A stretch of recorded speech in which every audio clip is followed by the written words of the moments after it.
সফলতা পেতে গেলে আপনাকে মেধাবী হতে হবে, সেটা জরুরি নয়। আপনার ভালো ব্যাকগ্রাউন্ড থাকতে হবে, সেটাও জরুরি নয়।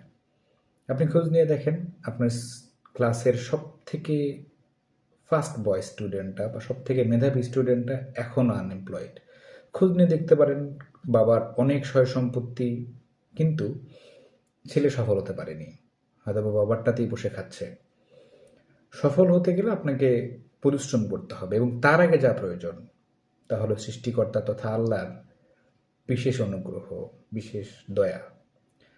আল্লাহর অনুগ্রহ, দয়া এবং আল্লাহ না চাইলে আপনি কখনোই সফল হতে পারবেন না, কখনোই না। তো সফলতার জন্য হ্যাঁ, অবশ্যই আপনার জ্ঞান, আপনার মেধা প্রয়োজন আছে। এরপরে যেটা সব থেকে বেশি প্রয়োজন সেটা আপনার পরিশ্রম এবং কনসিস্টেন্সি। এরপরে প্রয়োজন আল্লাহর ইচ্ছা।